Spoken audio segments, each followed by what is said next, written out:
Oui, bonsoir à tous et bienvenue au cycle de la voix. Nous sommes aujourd'hui à notre 10e conférence, nos webinaires organisés par le Voice Lab Francia.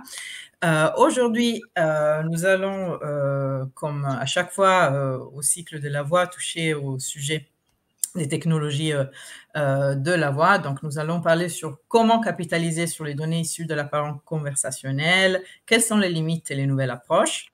Donc, pour ce faire, nous avons les représentants de 3 sociétés. Donc, nous avons avec nous Linagora, Converso et Tolkerai. Donc, aujourd'hui, nous avons comme modérateur Pascal Lenné. Pascal est déjà un habitué du plateau du cycle de la voix. Il a déjà intervenu en tant qu'intervenant. Aujourd'hui, Pascal, tu es modérateur, CTO et cofondateur de Tolkerai, je disais. Et je te laisse la parole, présenter nos intervenants d'aujourd'hui. Mais d'abord, je voulais juste rappeler que la séance est enregistrée. Donc, comme d'habitude, le replay du webinaire sera disponible sur notre page web. Et aussi, si vous avez des questions, comme nous avons changé de plateforme et maintenant on est sur Hermit, ça se passe exactement comme Livestorm. Donc, ceux qui ont l'habitude de participer à ce webinaire savent qu'il y a un onglet dédié à vos questions. Donc, moi et Pascal, au fur et à mesure, on va collecter vos questions, on regarde si répondre de suite ou attendre la fin. Donc, ne vous inquiétez pas, si vous voyez qu'on ne répond pas de suite, on le fera à un moment. Donc, je vous remercie pour votre attention et je laisse la parole à Pascal. Hello Pascal. Hello. Merci beaucoup. Donc, je suis Pascal Lenné, je suis cofondateur en fait et le CTO de Talker. En fait, on est une société technologique de bots. Voilà, on fabrique des callbots, des voicebots et des chatbots dans tout cœur de métier. Voilà, et on essaie de transformer les centres d'appel pour les rendre plus hybrides, plus humains aussi à la fois. Et donc, à travers les assistants virtuels, on a des nouvelles formes de langage et d'interprétation avec les assistants virtuels. Et voilà, on a une plateforme no-code, mais aujourd'hui, je ne suis pas là pour parler de moi. Je suis là pour présenter justement 3 personnes en fait qui sont donc Julie et son confrère Monsieur Lenné, puisque je m'appelle aussi Monsieur Lenné.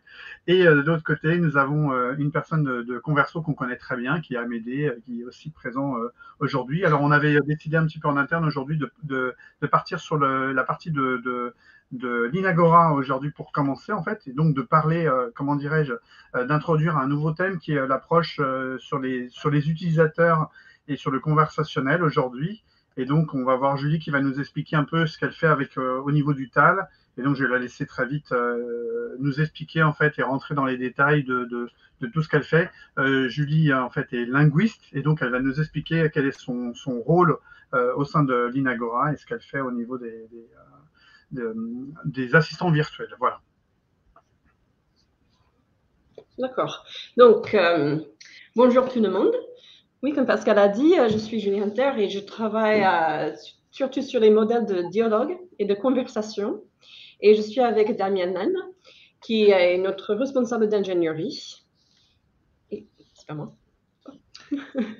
Bonjour à tous. Bon, je vais passer les slides au fur et à mesure que Julie me dira. C'est Julie qui commence à faire la présentation. Oui. OK, donc pour vous présenter un peu notre société, l'Inagora, c'est une spécialiste dans l'édition des logiciels libres. Donc, travailler avec des logiciels libres et de contribuer au projet et avoir notre propre projet, ça rentre dans notre éthique de l'entreprise. Donc, les gens nous demandent souvent comment on fait pour gagner de l'argent, si on fait que des logiciels open source. C'est en fait dans le consulting et aussi le support technique, les formations, etc., qu'on gagne un peu d'argent. Après, donc, on est là aujourd'hui pour parler de la parole spontanée. Et pourquoi? Parce que dans nos vies quotidiennes, on échange pas mal d'informations à travers la conversation. Donc, ça peut être dans les réunions, des rendez-vous médicaux, les appels quand on a un problème avec un produit, on appelle d'entreprise pour nous aider, des lectures, des webinaires comme celui-ci. Et du coup, on est inondé d'informations. On peut se perdre facilement, oublier des choses.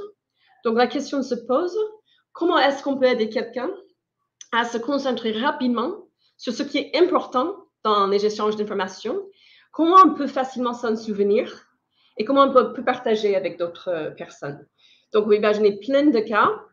Par exemple, quelqu'un qui essaie de préparer sa réunion, qui veut faire une revue assez rapide de ce qui a été dit dans la dernière réunion pour se mettre en forme pour la nouvelle réunion. Après, quelqu'un qui n'a pas pu participer à la discussion pour une raison ou l'autre veut peut-être avoir un petit résumé. On peut aussi imaginer un docteur qui a un patient pour la première fois et qui veut peut-être faire une revue rapide de son historique médical pour vite comprendre ce qui s'est passé. Ou aussi un manager qui veut savoir si les clients qui appellent le service client sont contents. Donc, on a toutes ces informations. On veut les utiliser pour extraire on a toutes des conversations, on veut les utiliser pour extraire des informations. Comment faire? Bon, la réponse facile, c'est on fait une transcription de l'audio qu'on a. On utilise un système de reconnaissance automatique de parole, de produire une transcription qui nous dit, par exemple, qui a dit quoi, quel mot a été prononcé. On peut aussi ajouter des choses comme la ponctuation pour le rendre facile à lire ou aussi à exploiter pour les tâches après. Et quand on a ce document, on peut bien sûr l'utiliser pour extraire des informations et qu'on les consolider et les reformuler. Mais ce petit pipeline qui a l'air très simple introduit plein de défis à lesquels on doit faire face. Donc, aujourd'hui, je vais passer la main à Damien pour vous parler un peu des difficultés qu'on a essayé de mettre en place une solution industrielle. Après, il va me repasser la main pour parler du côté un peu scientifique, des modèles qu'on essaie de faire pour automatiser des tâches en langage. Et puis, Damien va finir par vous parler de comment on essaie de répondre aux attentes des utilisateurs et aussi d'innover. Donc, Damien. Merci, Julie. Donc, effectivement, nous avons vu que nous avions besoin d'une première étape qui est la transcription pour appliquer des traitements de langage. Globalement, tout ça, ça rentre dans le scope des technologies vocales libres, enfin, des technologies vocales. Et je vais vous parler, en l'occurrence, des technologies qu'on produit à l'Inagora, qui ont la particularité d'être des logiciels open source. Alors, je prends... attendez, juste je masque ici, parce que vous ne voyez pas ce que j'ai marqué, je pense. Voilà. Ces fameuses technologies vocales sont pleines de promesses. C'est des choses qui sont de la science-fiction depuis des années, qui sont devenues de plus en plus de la réalité. Je prends ici à gauche les fonctions vocales qui vont être ajoutées aux produits existants pour rajouter de l'interface vocale. Ça permet d'ajouter de la valeur, en fait, en imaginant simplement le support de la dictée, par exemple, dans des applications. Ça se fait souvent avec des API, par exemple, les API de Google ou d'autres pour faire ça. Les attentes vont concerner également le fait de, globalement, simplifier l'usage d'autres technologies en y intégrant des aspects vocaux pour faire de l'interface utilisateur naturel, en langage naturel particulièrement. Un peu plus, on va dire un peu plus complexe, on a des choses qui vont se connecter de plus en plus au métier. Donc, ce qu'on va faire dans un contexte professionnel avec ces technologies vocales. Donc, bien sûr, là, on rentre dans le traitement du langage avec l'analyse des données qui vont aider à prendre des décisions. C'est tout à fait la thématique d'aujourd'hui. Globalement, également, il y a tous les assistants, on retrouve là-dedans aussi les chatbots qui vont permettre en gros d'accéder plus rapidement, plus facilement à de l'information. Les OK Google, etc. Enfin, quelque part, tout à droite, on sort vraiment d'une approche naïve et simpliste pour aller vers des choses qui ont beaucoup de valeur d'un point de vue métier, comme l'automatisation des tâches, ce qui va permettre en fait d'être un levier sur la productivité en faisant toutes les tâches répétitives qui concernent la compréhension cognitive de ce qui est contenu dans l'information. Et puis aussi, bien sûr, les thématiques de traduction, de compréhension d'échanges interculturels entre les gens. Alors, ces promesses-là font immédiatement face, d'un point de vue, je vais dire, technique, mais également simplement contextuel, à beaucoup de questions, parce qu'il s'agit de la voie en entrée. Donc, on va avoir une première opposition naturelle, une problématique, quelque chose à surmonter, qui sont bien sûr les problématiques de confidentialité. On parle de voix, on va tout de suite imaginer des problématiques de biométrie pour identifier les locuteurs, etc. Et globalement, les entreprises qui ont les banques, je les ai listées là, banques médicales, toutes les entreprises qui ont des données sensibles produites lors de comités, les problématiques RGPD pour les personnes dépendantes, etc. Ou même l'application du droit états-unien, l'extraterritorialité du droit états-unien, qui va poser des problèmes sur l'usage des ténors du marché là-dessus.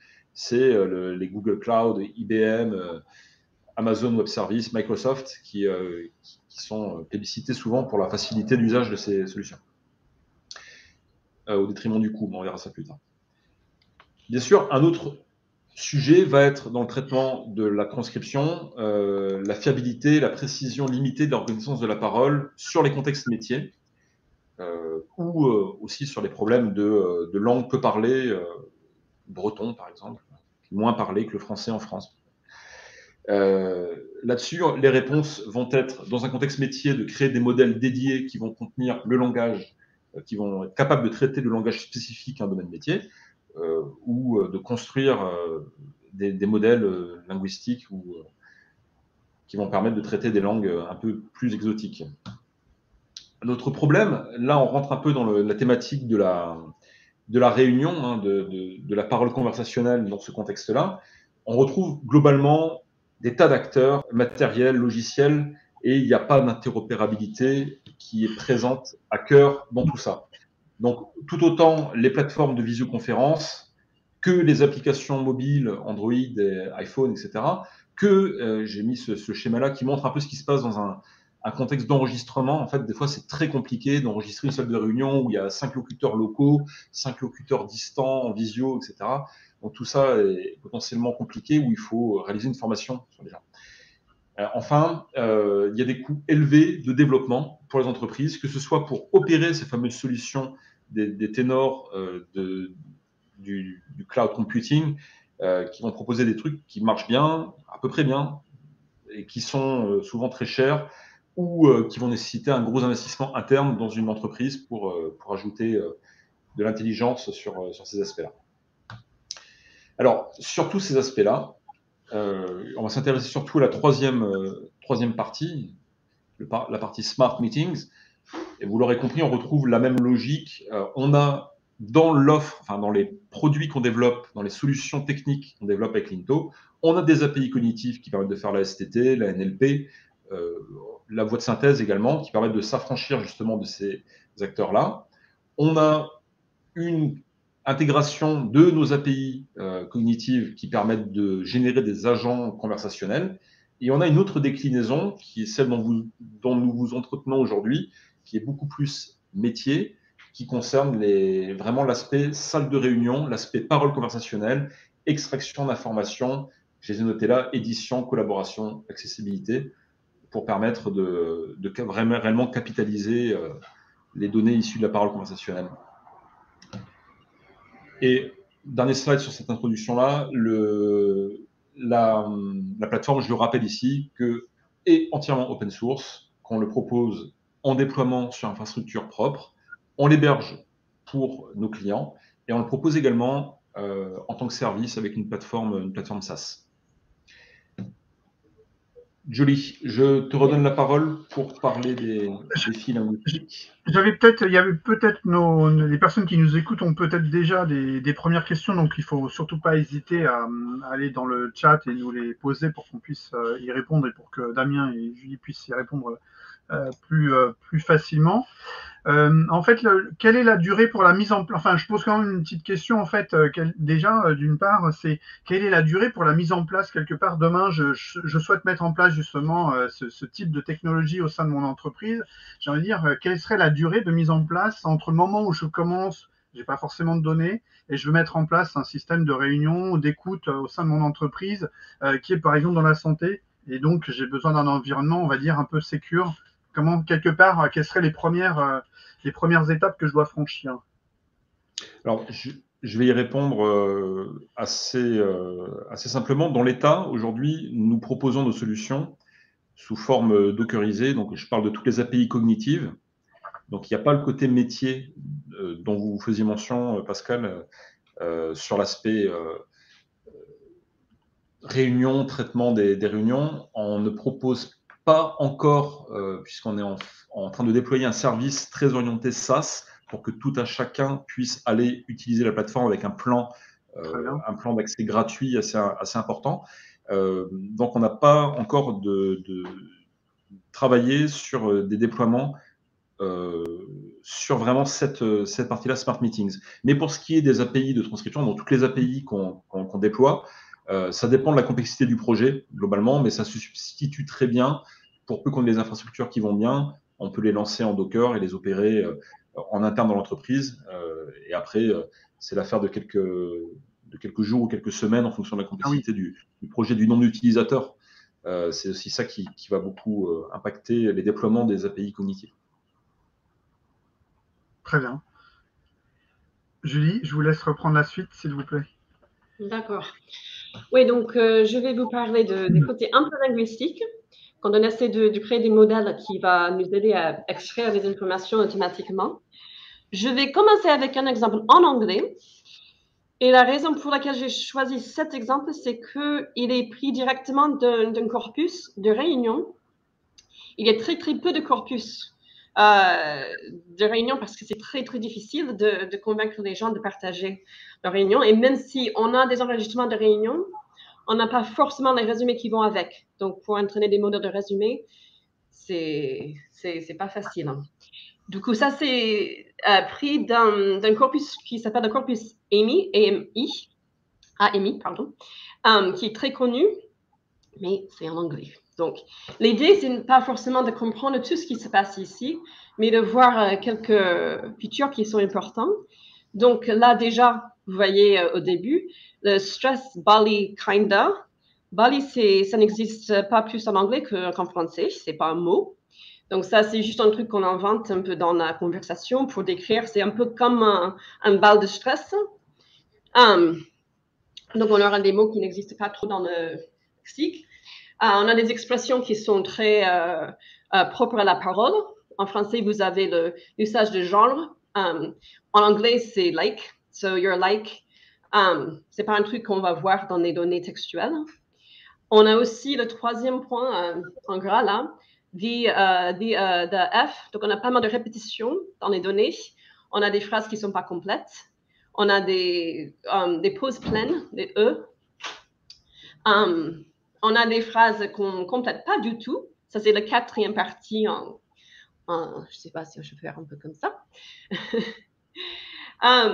On a pas mal d'énoncés qui dépendent beaucoup du contexte.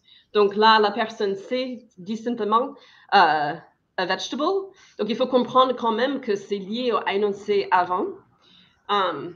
Et pas mal juste yeah, OK, qui prend beaucoup de place, mais sans avoir beaucoup de contenu.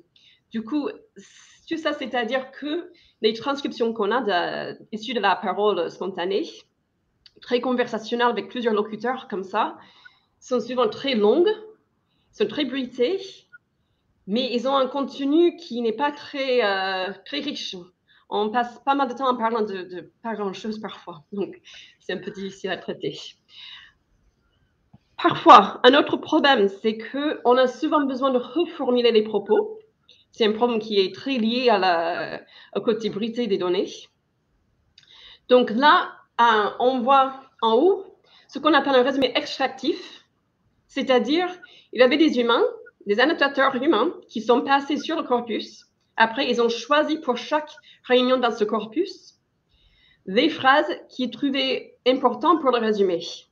Mais c'est des phrases qui sont extraites directement de cette réunion. Donc, maintenant, c'est en français, donc je peux vous donner un peu plus de contexte. J'ai fait la traduction avec DeepL, donc j'espère que c'est bon.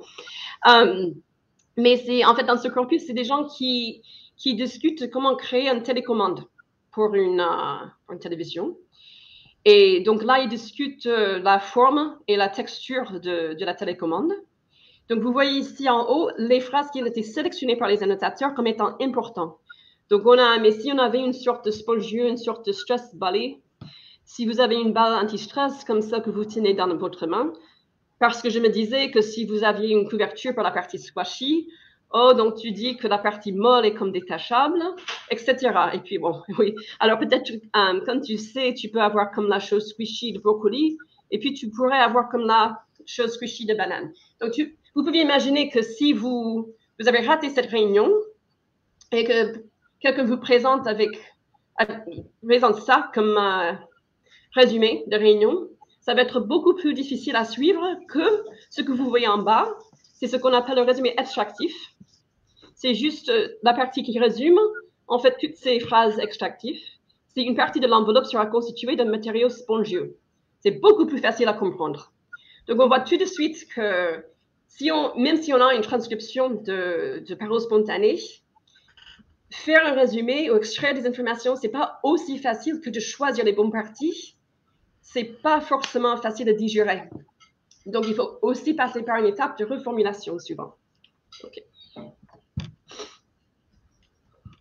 Donc, quelque part, si tu avais plus tu auras de contenu, plus vous aurez de contenu dans le futur sur les réunions, ça va aussi améliorer la façon dont vous allez pouvoir récupérer l'information et l'extraire. S'il y avait plus d'informations dans le... s'il y a plus vous aurez d'informations par rapport à l'ensemble des réunions que vous allez avoir et récupérer au fur et à mesure du fil de l'eau. Ça va vous aider à améliorer la compréhension des corpus aussi. Oui, est-ce que vous voulez dire que de plus d'informations autour de ce qui se passe, par exemple, dans une entreprise, des sujets qu'ils abordent déjà? Oui. Parce qu'il y a pas mal pendant les réunions, on en parle pas mal de choses qui ont été déjà soulevées dans notre réunion. Donc, oui. OK. Du coup, notre problème, c'est que on a différents formats de réunions et on a différents formats de résumés à faire à la fin. Il y a différentes choses qu'on veut extraire. Ça dépend vraiment du format de la réunion. Ce qu'on veut extraire d'une réunion d'un rendez-vous médical, c'est pas forcément la même chose qu'on veut extraire d'une réunion dans une boîte informatique comme la nôtre. Donc, on peut imaginer déjà ce qui se passe souvent dans la réunion professionnelle. On veut déjà extraire des décisions. On veut parfois identifier des problèmes. Et ce qui est très important, c'est d'identifier des actions à prendre après la réunion. OK, donc comment est-ce qu'on essaie de répondre à ces problèmes? Bon, pour la partie reformulation, vous avez peut-être entendu parler des gros modèles de langage.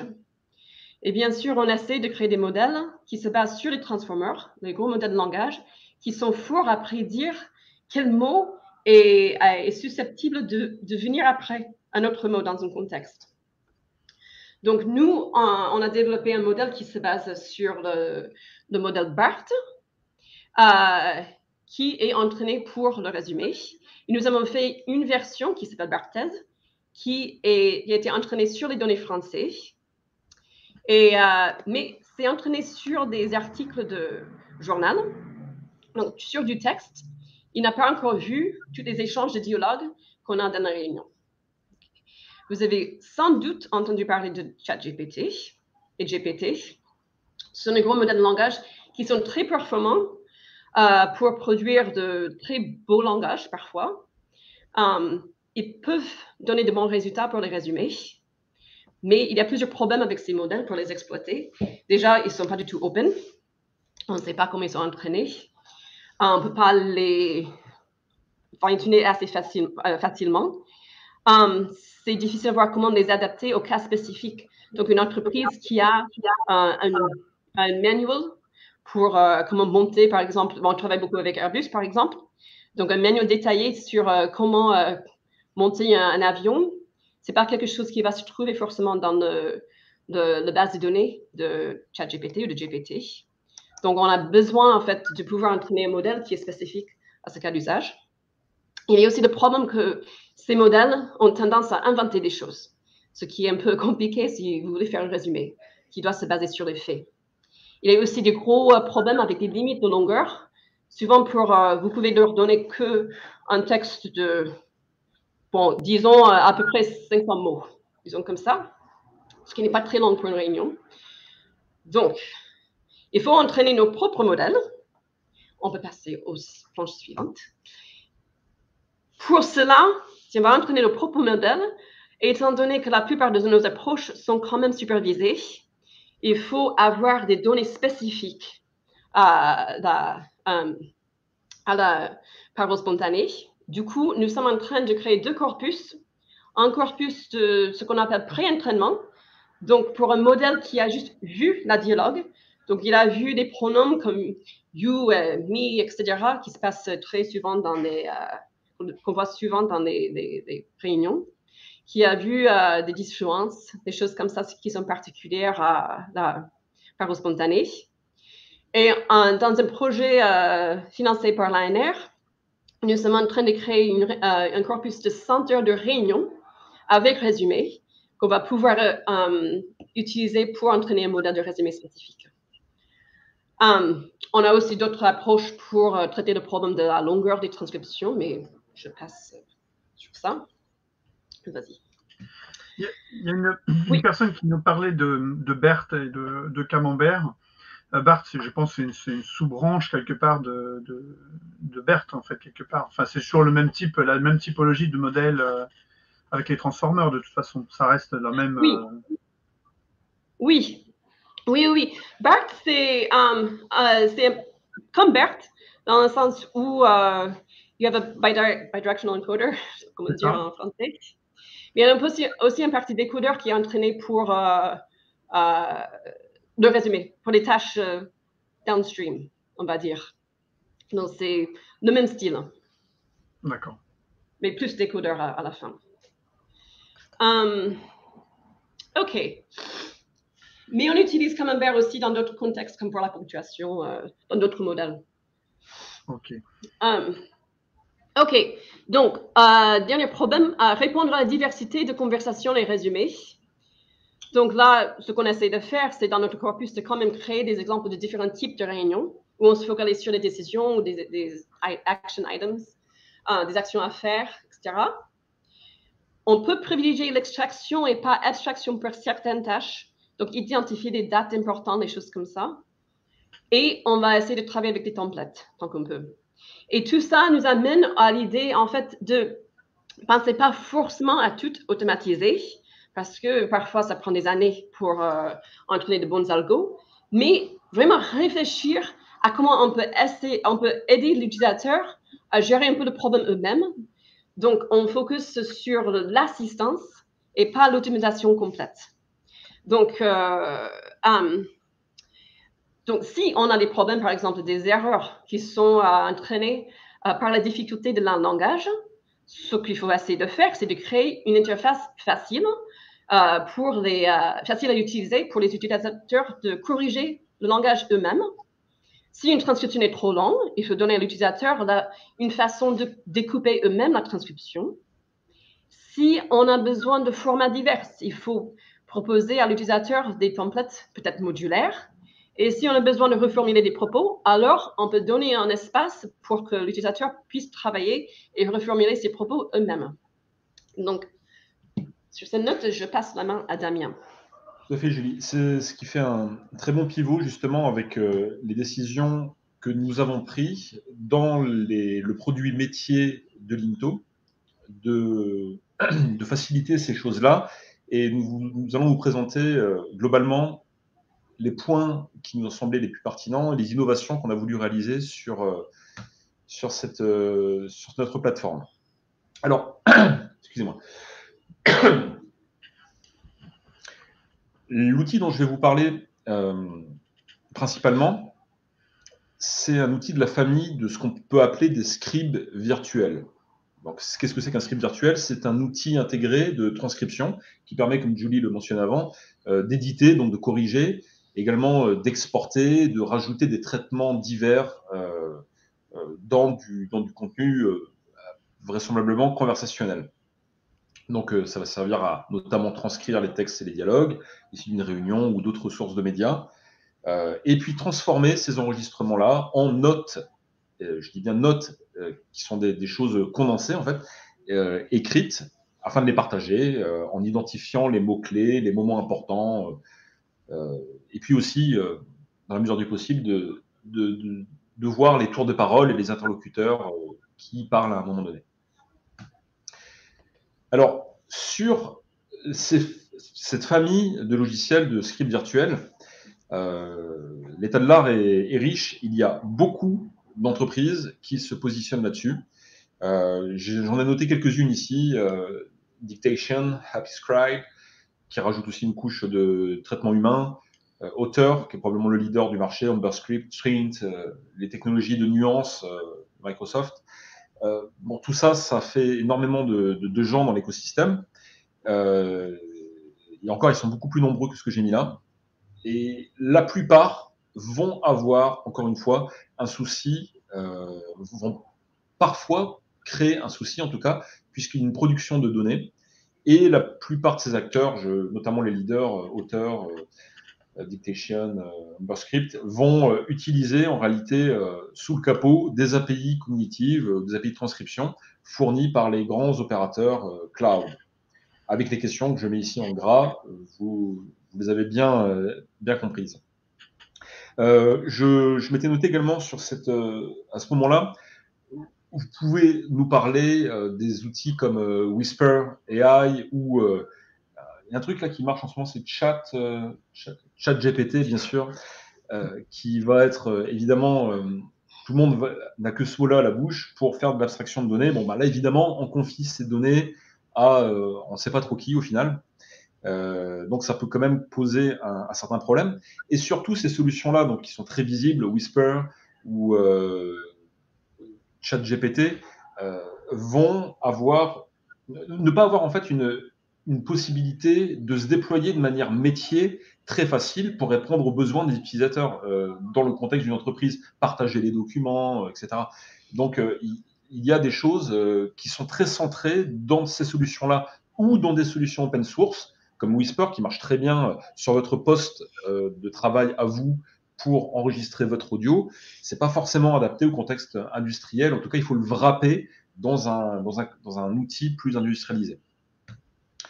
Alors, justement, là-dessus, donc, la valeur que l'on veut apporter à notre produit, c'est principalement d'intégrer dans un seul et même produit la reconnaissance automatique de la parole avec des fonctionnalités de traitement du langage. Bon, c'est clair, pour faciliter les comptes rendus, l'extraction, la capitalisation d'informations.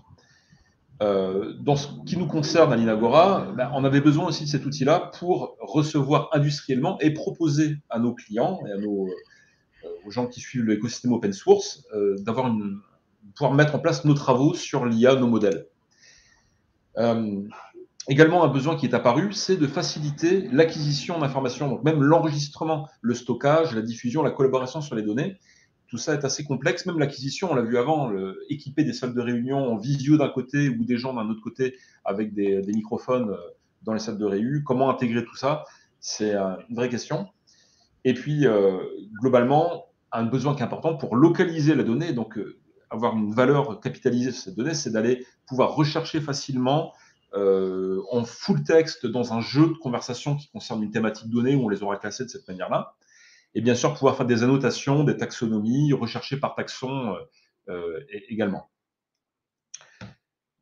Alors, la solution qu'on propose à ça, c'est tout d'abord une plateforme que je vais vous présenter juste après en démo, une plateforme web qui est accessible pour tout le monde, qui est actuellement en version bêta, donc tout à fait ouverte, où il n'y a pas besoin de compte, parce qu'on veut bien sûr, c'est une offre SaaS, on veut bien sûr ajouter une offre qui est payante pour des fonctionnalités qui nous coûtent à opérer, en fait, clairement, à l'Inagora. Mais c'est malgré tout, il y aura un plan de toute façon persistant, gratuit, je vous en parlerai un peu plus tard. Donc, c'est ouvert pour tout le monde, pour un usage professionnel ou ponctuel, et pour faire des partages. Et puis, on veut bien sûr aller, comme je disais à Pascal avant, proposer cette même solution avec du déploiement on-premise pour les entreprises plus grandes qui ont des données particulièrement sensibles. Attends, excuse-moi, je crois qu'il y a des chats qui passent que je ne vois pas. Il faut savoir si on a testé les solutions que tu as citées. Ok, bon, je laisse le modérateur Pascal, s'il y a besoin de... Je voulais pas vous couper. En fait, je voulais pas trop vous couper puisque vous êtes dans votre élan et pour bien expliquer aux personnes qui nous écoutent. Donc, effectivement, mais c'est vrai que j'imagine vous avez peut-être testé d'autres solutions. Moi, j'en ai testé quelques-unes. AmberScript, pour l'avoir testé, c'est assez intéressant. Voilà, mais bon, je suis pas allé plus loin pour la même problématique de données qui partent on ne sait où. Évidemment, c'est toujours la même problématique. Voilà. Alors, il y a quelque chose d'intéressant, puisqu'on en parle de ça, juste un tout petit détour. Il y a une solution open source qui a pas mal de traction en ce moment, qui s'appelle Odapolis, qui intègre des modèles, les modèles de Pianote pour la diarisation, et puis qui intègre également Whisper AI pour faire la transcription. C'est une solution qui est assez intéressante. Il y a quelque chose qui s'utilise sur un poste individuel. Encore une fois, ils n'adressent pas les mêmes thématiques de valeur liées à l'entreprise qu'on a mis en place dans notre logiciel. Voilà, donc oui, bien sûr, on teste toutes ces solutions pour en tirer le plus attrayant, on va dire, pour l'open source et puis pour nos utilisateurs. Bon, je reviens à cette slide. L'objectif également qu'on a, c'est de proposer un enregistreur sous forme d'application.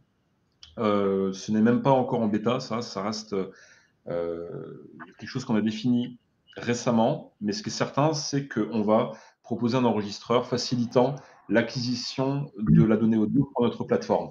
J'indique ici Jitsi Meet. Pourquoi? Parce qu'on a déjà des connecteurs liés aux API Linto qui permettent sur Jitsi, une solution libre de visioconférence, de récupérer l'audio. Donc, on va travailler également sur l'intégration entre les enregistreurs et puis la partie Jitsi. Mais je vous en parle, c'est dans la roadmap de la solution, plus qu'on verra ça. On a déjà des choses à vous montrer aujourd'hui très, très pertinentes au niveau de la partie plateforme.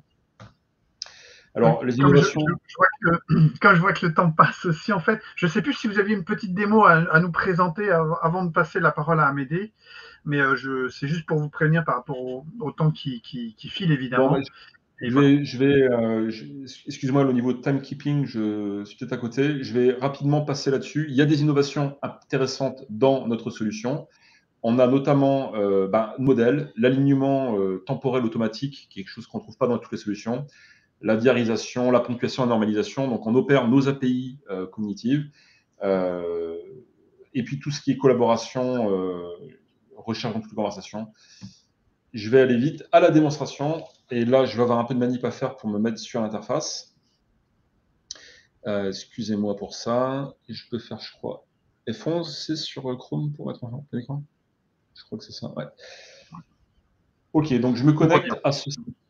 Pardon ? Ça marche impeccable, okay. On voit parfaitement bien. Super. Donc là, je me connecte. Alors, c'est assez peu... c'est pas habillé encore sur beaucoup d'aspects, mais vous allez voir, le produit derrière est assez bien ficelé. Donc ici, je suis dans mon espace de travail qui est lié à mon compte. Donc, n'importe qui peut aller aujourd'hui créer un compte sur notre plateforme qui est ouverte, qui permet d'avoir... On va voir tout d'abord, je vais passer rapidement dessus, des organisations, donc une organisation qui nous est propre, My Conversations, et puis des organisations diverses et variées, qui sont en fait des groupes d'utilisateurs qui ont chacun des rôles, des droits, une visibilité, enfin, l'organisation Linto AI, par exemple, si je regarde les paramètres, on va voir que j'ai plusieurs membres avec différents droits, etc.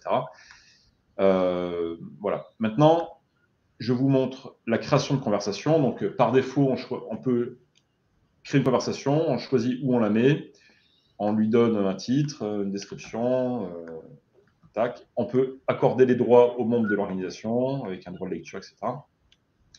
Je vais lancer une transcription de quelques bidules que j'ai ici, là, je sais pas ça. Voilà.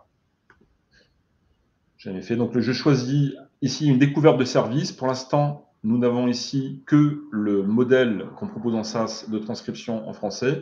On a d'autres modèles en anglais. On ne les a pas encore déployés sur cette plateforme-là. On choisit justement voici le modèle de ponctuation qu'utilise. C'est notre modèle de ponctuation basé sur BERT. On choisit également un module d'identification de locuteur. Je vais prendre celui-là. et j'indique qu'il y a, mettons, 3 locuteurs dans cette conversation, et je crée, est-ce que j'ai mis tous les trucs, je crée la conversation. Voilà, donc j'écris une conversation, elle est en état pending. Je peux aller voir ce qui se passe, donc on voit les états qui passent, la ponctuation, donc ça permet vraiment de, voilà, ça a été réalisé, et je vais aller voir directement la transcription et voir ce que j'ai là-dedans. Voilà, donc là on voit, on a l'audio, on a une synchronisation entre l'audio et, alors là, c'est probablement qu'il y avait de la musique, je ne peux pas vous partager le son, et en fait voilà, on voit ici l'alignement qui est fait entre on peut se positionner à n'importe quel endroit. On a l'édition collaborative. Quand je clique sur un champ et que j'ai partagé avec des utilisateurs, les utilisateurs peuvent venir ici collaborer avec moi sur l'édition. On a des fonctionnalités qui permettent de merger les tours, de changer les speakers, d'afficher des filtres là-dessus. Et voilà la base fondamentale de ce qu'on propose dans cet outil. Sachant qu'on n'a pas encore ajouté, on travaille sur la mise en place maintenant des API de langage pour aller permettre des fonctionnalités plus avancées qui permettront de sélectionner du texte, de l'annoter ou d'accéder à un menu ici qui permettra d'aller appliquer par exemple la recherche de points d'action dans tout le texte. Et ce n'est pas encore quelque chose qu'on a tout à fait qu'on a implémenté dans cette interface. Et on a une recherche full text qui marche pour l'instant sans faire de recherche plus évoluée dans les taxonomies ou ce genre de choses. Voilà la présentation. On peut alors, justement, sur ce genre d'outils, ça a l'air très intéressant. On peut uploader combien de minutes? Enfin, imaginons que j'enregistre par X moyen une conversation qui est en direct, en fait, quelque part. C'est une réunion qui peut être en direct ou sur un Meet bis et j'ai décidé de l'enregistrer. Ça peut aller jusqu'à combien de minutes? C'est au-delà. Enfin, on peut aller sur 1 heure. Imaginons qu'il n'y a pas de limite. Non, on n'a pas de limite du tout là-dessus. Après, sur l'offre ouverte à tout le monde, on va probablement limiter les choses. Pour l'instant, tant qu'on est en version bêta, c'est ouvert à tout le monde pour créer un compte. Et on ne limite pas pour l'instant. Mais probablement que pour les opérations lourdes comme la diarisation, qui nécessite beaucoup de compute power, on va rajouter des facturations avec une offre dédiée qui s'articulera avec l'application mobile globalement. Et est-ce que vous voyez beaucoup d'avancées? Il y avait peut-être quelqu'un qui disait quelque chose, je ne suis pas sûr. Non, pas forcément. Est-ce que vous voyez une grande avancée entre les anciens modèles et les modèles d'aujourd'hui, enfin en l'espace de 2 ans? Est-ce que vous avez vu vraiment une nette évolution ou alors c'est plutôt une évolution lente? Quel est votre avis là-dessus? Julie, si tu as une idée. Vous savez, nous on travaille, on travaille nous sur nos modèles. Donc nos modèles, ils avancent. Oui. Ils avancent super bien. On en produit des nouveaux et on les met on les teste, on les opère sur notre plateforme. L'objectif, c'est de proposer à terme les meilleurs modèles que nous, on met à disposition et d'intégrer aussi des solutions comme Whisper, par exemple. On va, clairement, je pense que je ne spoil pas, en disant qu'on va proposer à un moment donné la création de conversations en utilisant non pas forcément le modèle qu'on propose nous à l'Inagora, mais on va proposer Whisper aussi, et qu'on va probablement aussi associer à un coût pour opérer facilement ces fonctionnalités-là de Whisper dans un contexte très industriel. Bien sûr, ça me paraît une très bonne opportunité. Je vois qu'il y a des questions, qu'il y a une question qui est posée, mais on y reviendra tout à l'heure. Justement, ça laisse un peu la place à Amédée qui rentre un peu justement à ce moment-là dans la suite de ce webinaire, en fait, pour nous parler justement de l'exploitation, puisqu'en fait, on a toute cette transcription et je pense que il va donner un peu la suite en nous expliquant en fait comment ça se passe pour pouvoir mieux exploiter les modèles d'IA et les modèles qui permettent justement d'avoir cette donnée dont on a tant besoin pour pouvoir avoir des assistants et des conversations de plus en plus fines. Donc, Amédée, je te laisse évidemment prendre dès que au niveau du document d'image, tu vas partager. C'est parfait. Je vais lâcher mon partage d'écran. Vous pouvez. Oui, voilà, si tu arrêtes le partage, comme ça je vais partager. Ouais. Impeccable.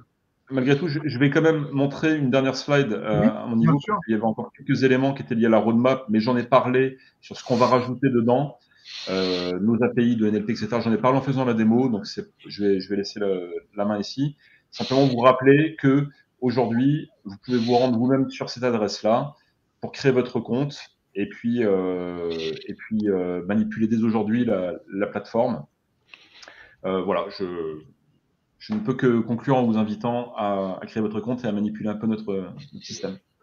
Je relâche la main. Merci Ici. Damien. Ouais, impeccable. Alors, très bien. Share screen. C'est parti.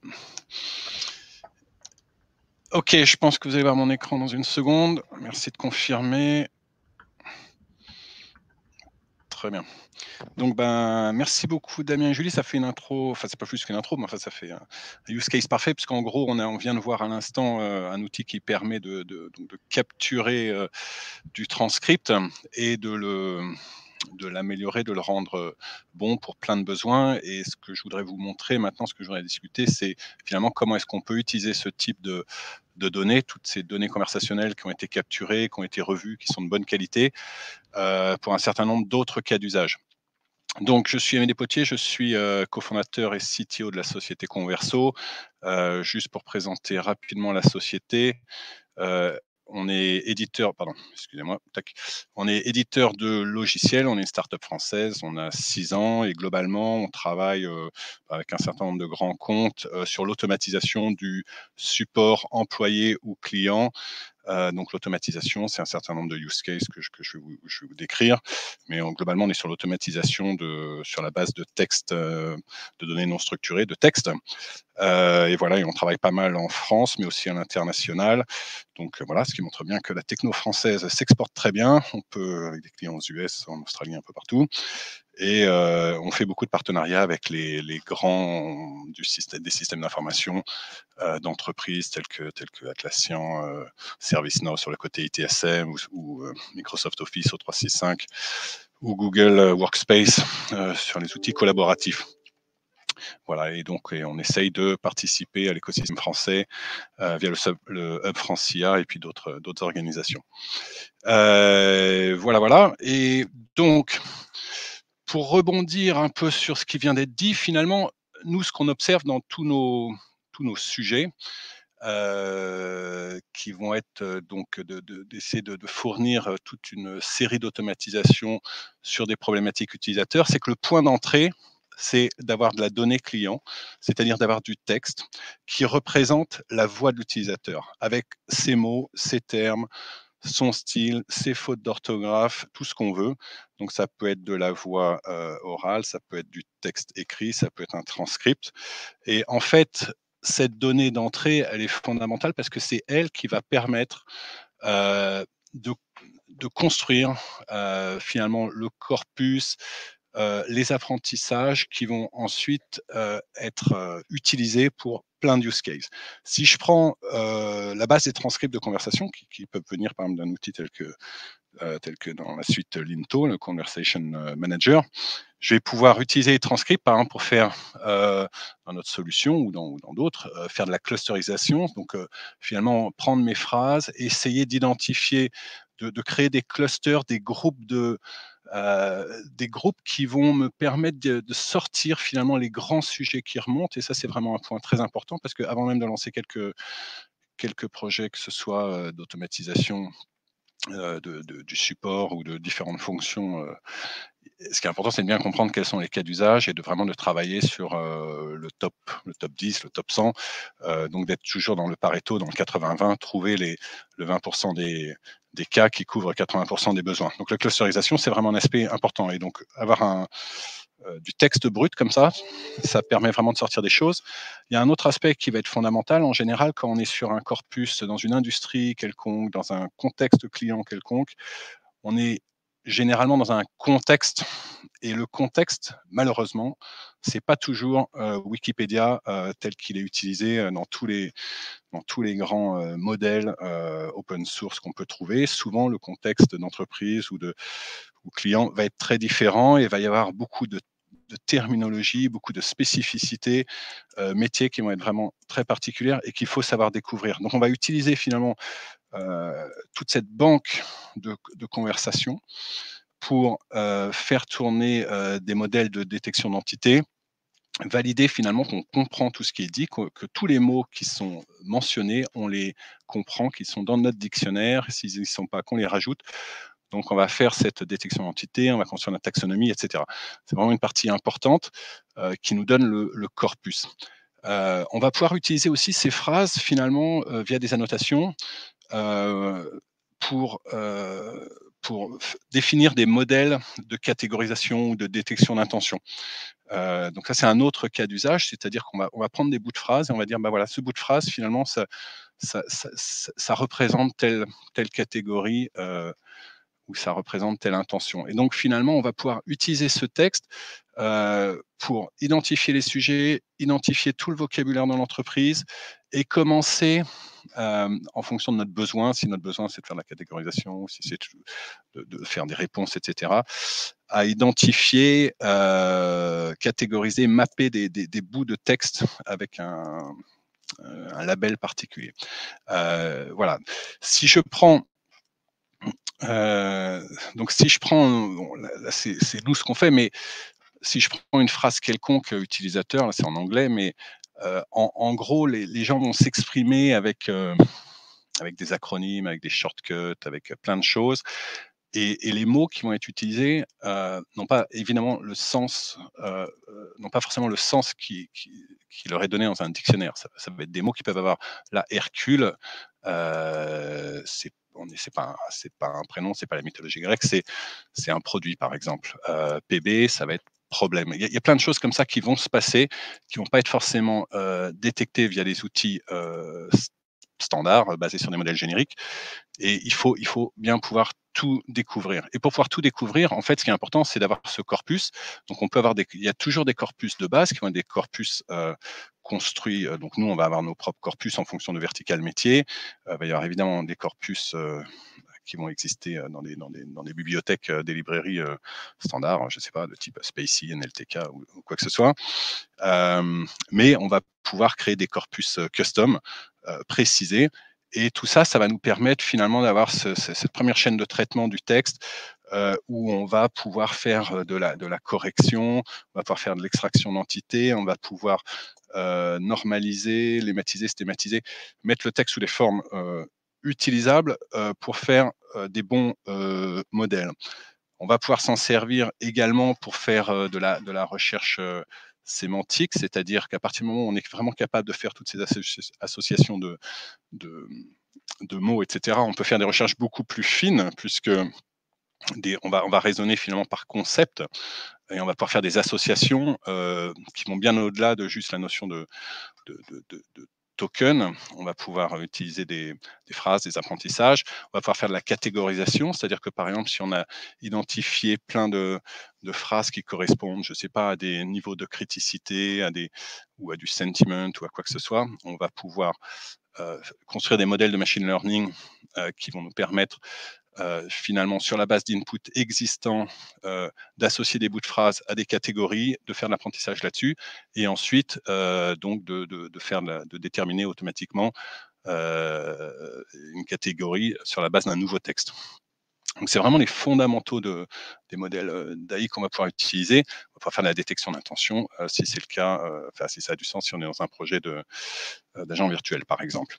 Si je prends Pour moi, ce qui est important de voir, c'est que dans tous ces projets, toutes ces chaînes, quand on cherche à rajouter de la valeur, à faire de l'automatisation, à utiliser des process d'AI et de NLP, et de faire de la valeur, souvent, moi, les clients nous demandent un peu naïvement, mais c'est quoi votre moteur d'AI, c'est quoi votre intelligence, etc. Et en fait, souvent, j'essaye vraiment d'expliquer qu'il n'y a pas un moteur, il y a plein de moteurs. Là, on vient de parler il y a 2 secondes de toute la partie speech to text. Voilà, ça c'est des algos assez compliqués, très spécialisés, qui peuvent être customisés. Il y a différents modèles, plus ou moins bien pour différents cas d'usage.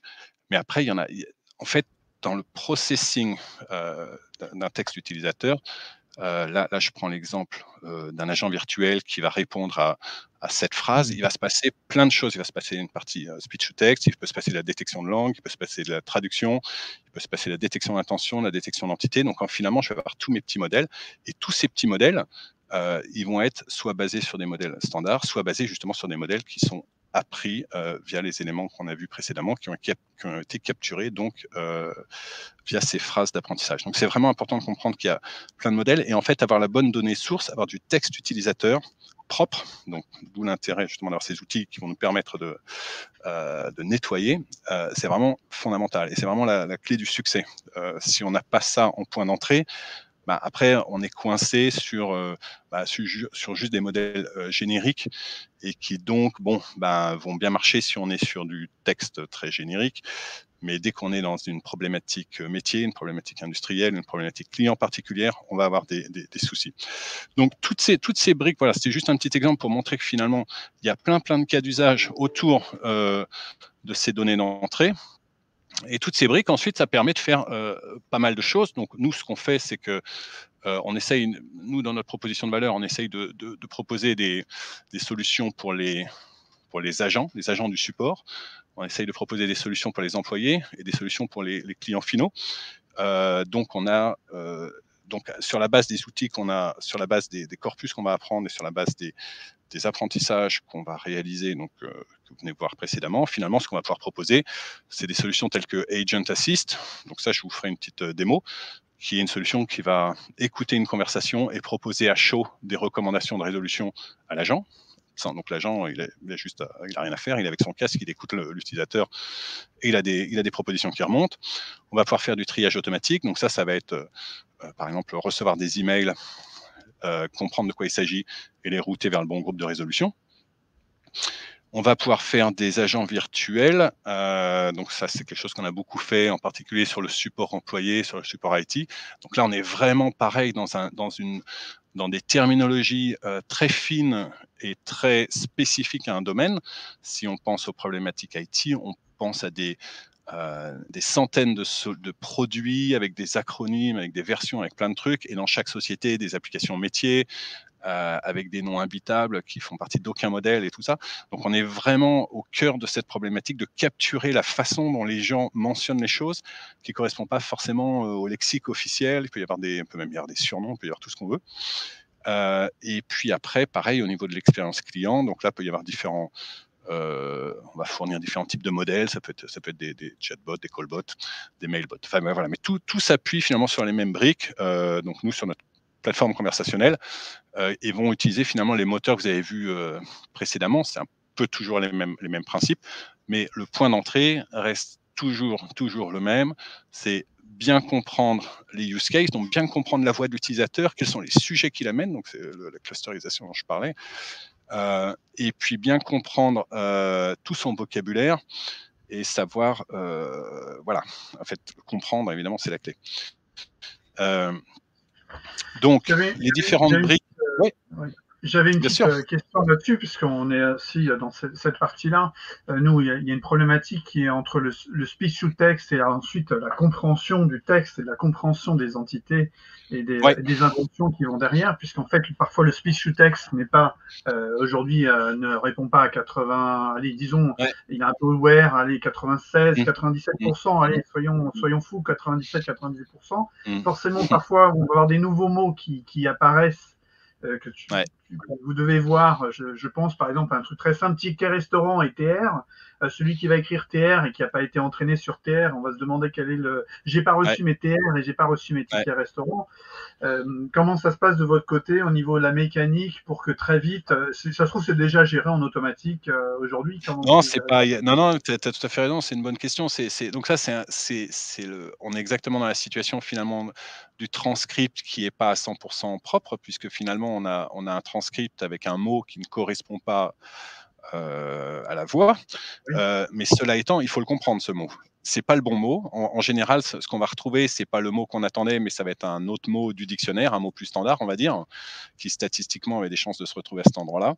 Nous, on va faire exactement. Là, on va être dans la situation où en fait, on va entre guillemets tricher, c'est-à-dire qu'on va dire ce mot dans ce contexte, eh ben, il veut dire, c'est un synonyme du vrai mot, quoi. C'est-à-dire qu'on va le noter finalement comme entité, comme apprentissage pour le mot cible, le mot qu'on vise. C'est-à-dire qu'on va, je ne sais pas si je suis clair, c'est-à-dire que si je prends le TR, alors je cherche, j'essaye d'imaginer comment TR serait transcrit. Disons qu'il soit transcrit en TER, par exemple. Oui, à train, oui. Ouais. C'est pas mal, Ouais, c'est pas mal. disons que ce soit transcrit en TER, ben, nous, puisque notre sujet métier, le contexte de notre sujet, ce serait autour des, je sais pas, des services aux employés, des tickets resto et tout ça, et ben TER, ça deviendrait TR, en fait, tout simplement.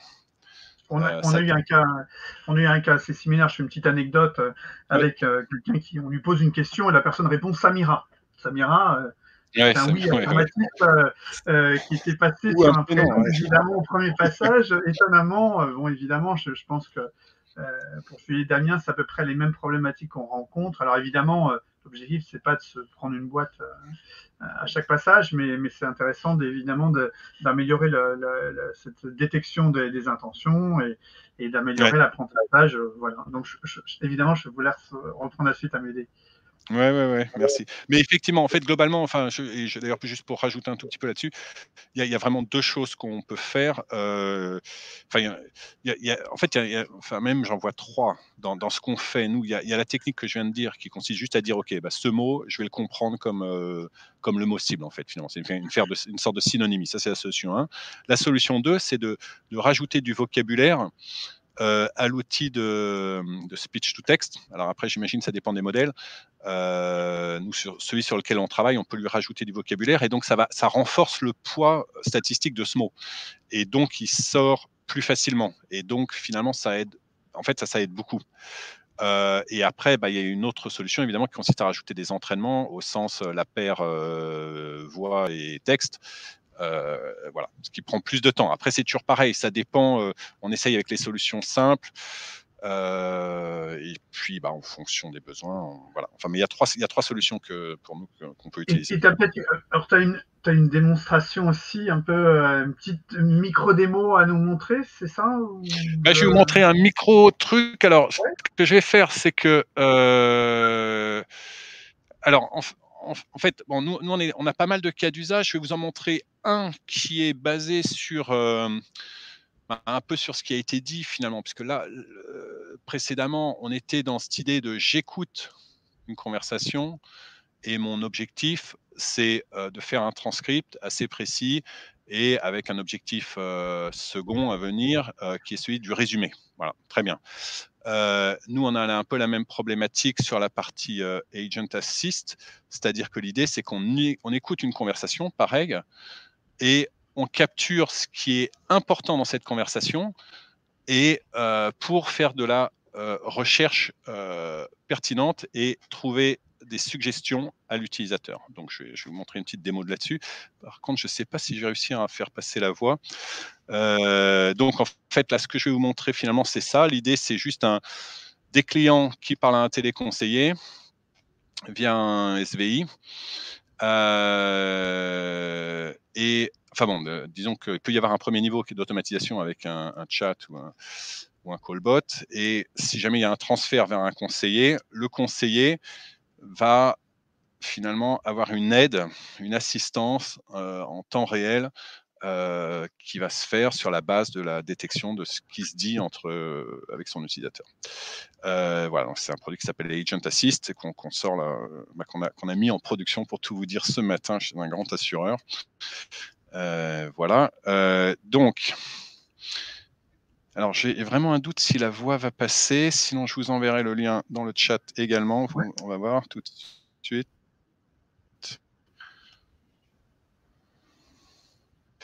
Vous entendez ou pas? Pour l'instant, j'entends pas, on n'entend pas. Alors, ça a sonné, il y a l'utilisateur qui blablate sur tout son problème avec... elle a un problème avec une fiche client dans un produit qui s'appelle Cybelle. L'agent lui demande d'expliciter un peu son problème. Elle commence à... J'ai un client qui m'a appelé. Je devais faire une modification sur sa fiche. Je l'ai retrouvé dans l'outil. et elle existe en double dans le foyer.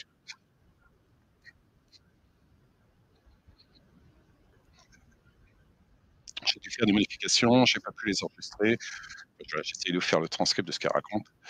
Donc, en gros, alors attendez, stop, je vais arrêter là. En gros, là, ce que vous avez vu, c'est, excusez-moi.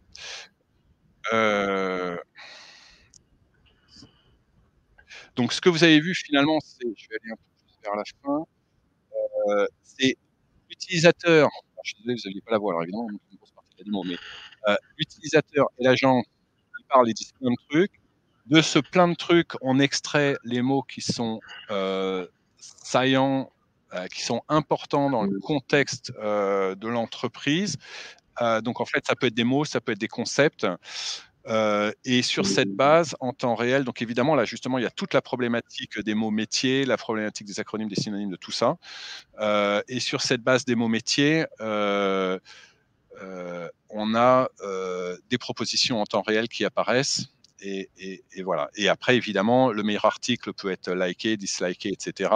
Ce qui fait que y a un apprentissage, donc il y a une amélioration, une boucle d'amélioration continue qui se produit. Voilà. Et l'agent peut rajouter des mots, des phrases, peut exclure des choses. Enfin bon, voilà. C'est toute une mécanique pour que l'agent, finalement, il puisse vraiment juste être concentré dans sa conversation avec l'utilisateur et avoir des choses qui lui remontent tout seul.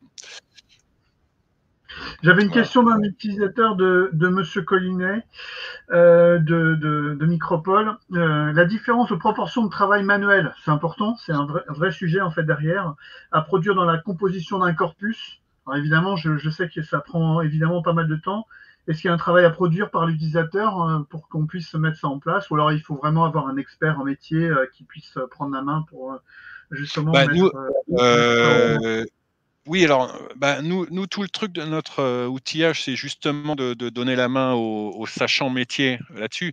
Parce qu'en fait, l'idée, donc il y a une petite batterie d'outils qui vont finalement proposer des termes, qui vont dire, ces termes nous paraissent être des termes métiers, vous les acceptez, etc. Et en fait, finalement, la taxonomie, l'utilisateur est guidé dans la création de sa taxonomie.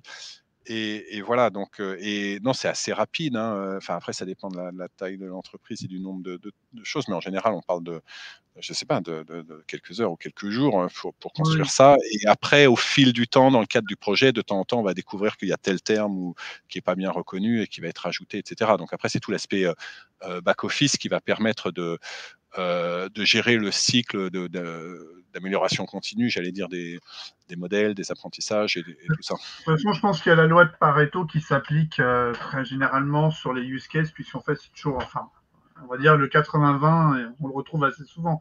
La problématique, c'est le 20. Le problématique, c'est bien le 20, quoi. C'est-à-dire qu'on peut avoir 5000 questions sur le 20 et puis 50 sur le 80 quelque part, enfin en exagérant. Absolument.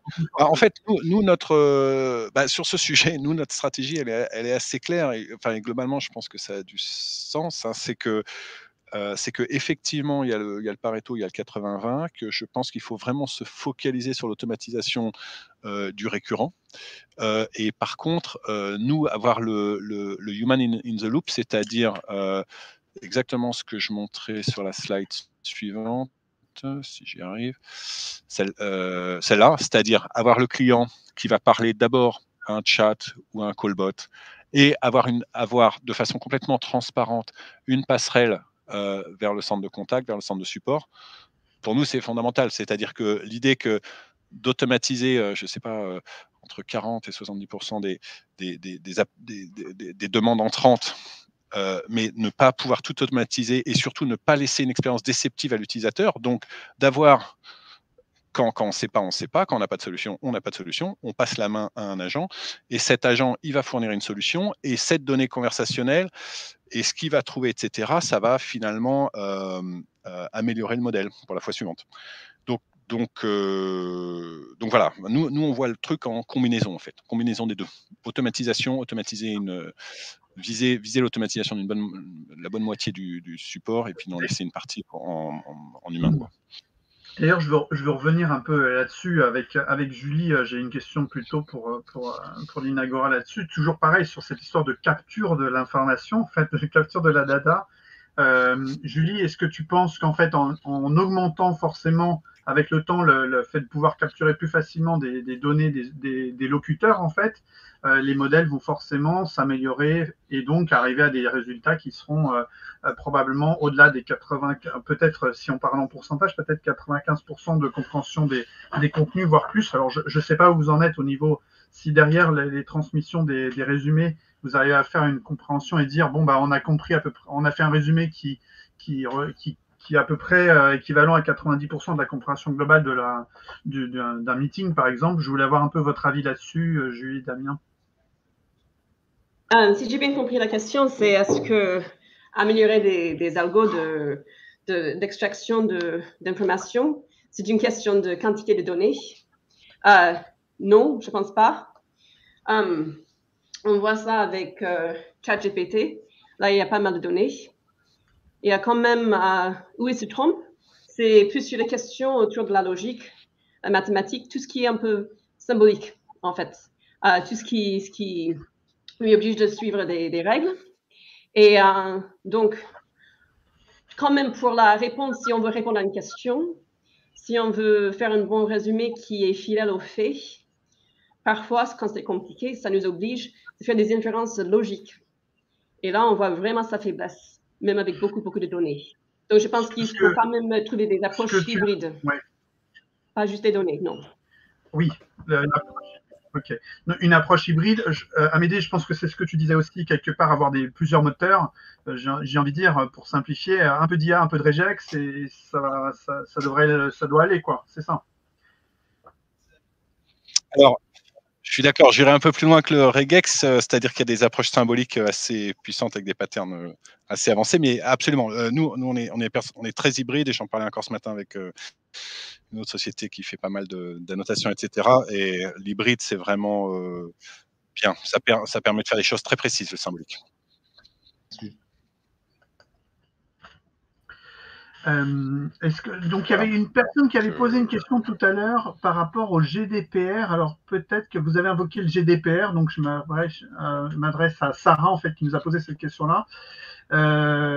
Où vous en êtes, quelque part, même tous les deux, alors plutôt sur la voix, peut-être dans un premier temps, anonymisation et pseudonymisation plus complexe de la voix. Est-ce que vous avez fait des travaux dessus et vous êtes peut-être à une certaine étape quelque part là-dessus au niveau de l'Inagora? C'est un vrai sujet en fait, puisqu'on a même des sociétés qui transforment la voix actuellement pour la rendre anonyme. Alors donc, je veux bien votre avis là-dessus aussi. Ok, je vois pas trop l'intérêt de transformer la voix pour la rendre anonyme. Totalement. Oui. Peu importe. Nous, de notre côté, le sujet RGPD, on a présenté un outil métier. Dans ce contexte-là, on va d'un côté enregistrer un audio et avoir tout un système de droits de partage qui est lié aux organisations. Donc, on va laisser les organisations gérer le partage et la diffusion de l'information. Donc, c'est censé rester en interne. Maintenant, pour ce qui est vraiment des thématiques qui sont liées à la voix du locuteur, l'aspect biométrie, l'aspect identification du locuteur, c'est pareil, on n'a pas de base de connaissances biométriques, on ne conserve pas ça. C'est conversation par conversation qu'on va identifier un certain nombre de locuteurs.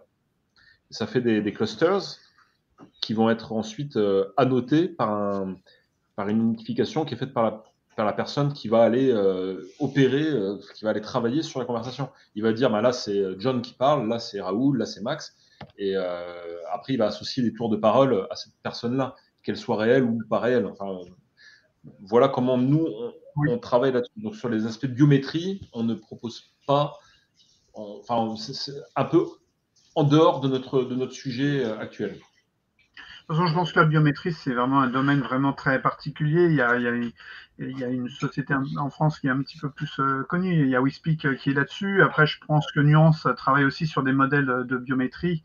Donc, c'est vraiment des sujets qui sont à part. L'anonymisation des données aussi, il y a des sujets qui sont travaillés avec l'INRIA de tête. ça reste un sujet assez connu. Alors, je ne sais pas si pour vous, Amédée, c'est un sujet qui... Enfin, l'anonymisation, je pense qu'elle rentre en compte à certains moments par rapport à certains locuteurs. Je ne sais pas, dans les RH ou peut-être sur du harcèlement, peut-être que c'est des sujets qui sont évoqués dans ce cas-là. Comment vous faites dans ce cas-là? Bah, pour tout dire, nous on a beaucoup travaillé dans le milieu de l'entreprise, et donc en fait là, l'anonymisation, c'est pas un sujet. Parce que les employés, par définition, ils sont identifiés, on sait ce qu'ils font et s'ils disent une connerie, ben, à la limite, le fait qu'il y ait une trace, enfin je sais pas, en tout cas, c'est pas pour moi, ça a pas été un sujet. On le voit évidemment, très différemment dès qu'on est, dans les sujets, avec, du client final, où là, nous, les points qu'on voit, c'est pas tant l'anonymisation que enfin, c'est plus sur l'aspect audit et log, c'est-à-dire de détruire tout ce qui passe, quoi, de rien garder. Enfin, on n'a pas eu de problème d'anonymisation sur les apprentissages, en tous les cas, c'est ça que je veux dire. Finalement, ça n'a pas été un vrai sujet pour nous.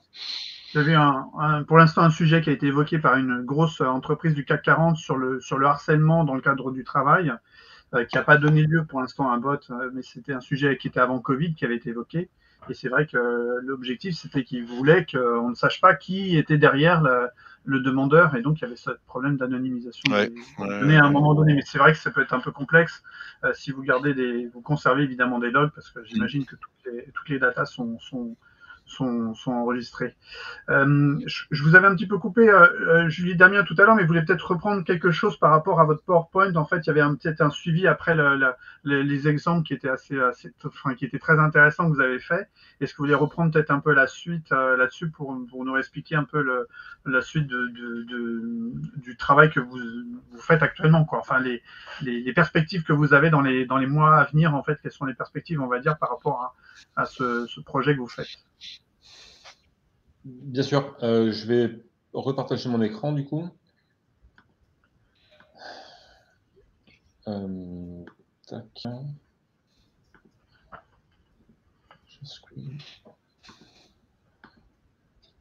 Partager.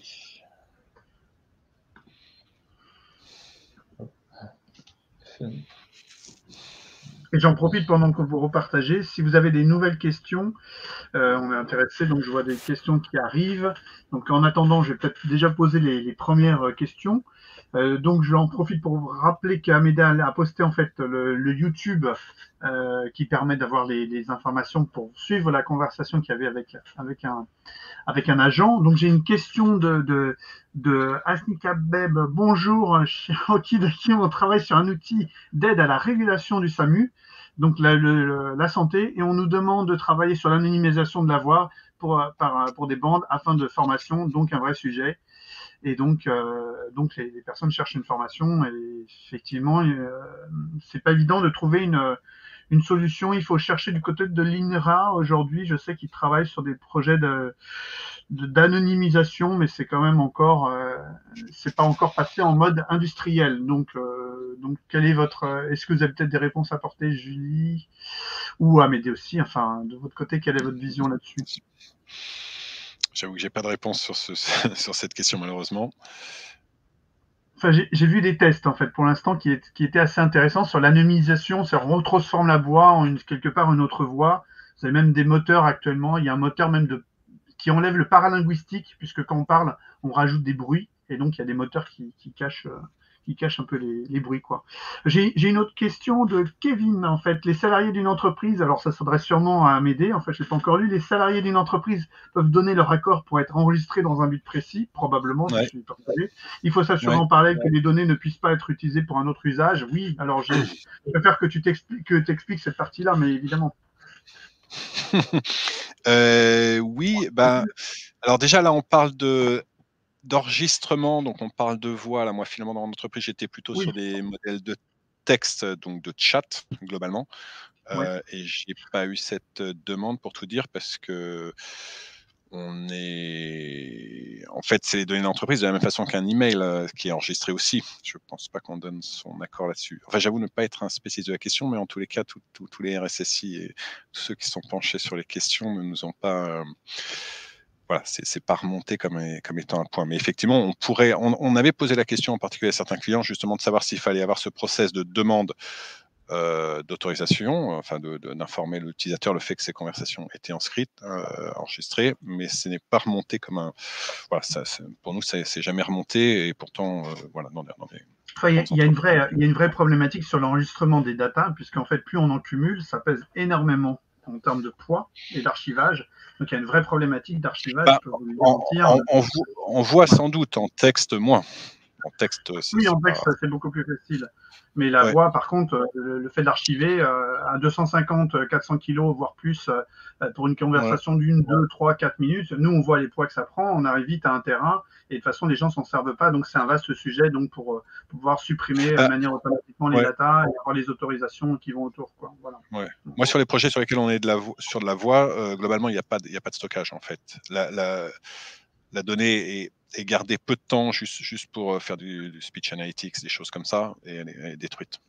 Il n'y a aucun stockage. Il y a Jean-Pierre de l'Inagora qui nous rappelle quand même, c'est plutôt une bonne idée, que pour l'anonymisation, il y avait donc quelque chose qui avait été un webinaire qui a été organisé.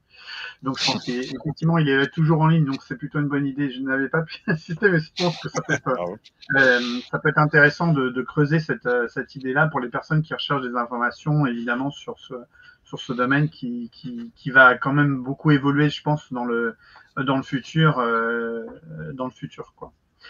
Julie et Damien, je pose une question par rapport. Alors, c'est un sujet qui est pas encore récurrent en fait, puisque aujourd'hui on arrive à comprendre les locuteurs qui sont en train de discuter dans une conversation. Mais il y a aussi le sujet du sentiment analysis. Enfin, vous savez, tout ce qui est émotion. Et comment est-ce que vous la traitez? Est-ce que vous avez commencé à la traiter? Et pour vous, est-ce que c'est un sujet qui va prendre de la valeur dans le temps? Est-ce que vous pensez que dans le cadre du travail, la notion de comprendre les émotions des employés qui discutent autour d'une réunion peut avoir un impact? Et quel est votre avis là-dessus? En fait, voilà, je me permets de vous poser la question. Oui, donc c'est un sujet qui peut être très important, en effet, surtout dans des situations comme des call centers, etc. Dans les réunions, nous, on se concentre beaucoup sur le résumé et l'extraction des décisions et action items. C'est pas parce qu'on ne trouve pas de l'analyse des sentiments intéressante, mais c'est que dans un premier temps, c'est notre priorité. C'est tout. Et au niveau des résumés, de réunion, est-ce que vous faites aussi des actions? C'est-à-dire pendant une réunion, quelqu'un peut dire tiens, il faudrait faire une action type envoyer un mail à telle personne ou déclencher des appels, etc. Et c'est géré directement.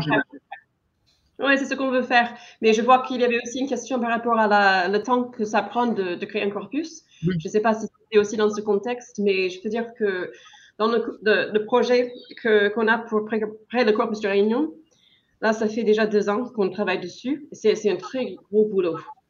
Donc, oui, c'est prévu. On a planifié des réunions qu'on a enregistrées dans le corpus, sont planifiées pour extraire ce type d'informations, mais c'est maintenant qu'on passe à l'entraînement des modèles. Mais c'est l'idée, oui. Et pour des sociétés industrielles qui ont besoin justement d'avoir des données qui sont très cloisonnées dans une entreprise, donc il faut quelque part installer un SaaS privé au sein de l'entreprise pour que les enregistrements des meetings puissent être stockés au siège de l'entreprise, par exemple. J'imagine que ça se passe. Vous proposez une sorte de SaaS privé, comment ça se passe? Oui, ça rentre dans la même offre que Damien avait parlé tout à l'heure. Ouais. C'est très important pour eux. Oui, c'est très important. On en a déjà parlé 2 fois de ça. En fait, on a une offre qui est ouverte publiquement sur une offre SaaS et bien sûr, les technos sont prévus pour être portés et installés on-premise sur les entreprises qui ont ce besoin d'avoir une ségrégation très stricte de leurs données par rapport à l'extérieur, etc.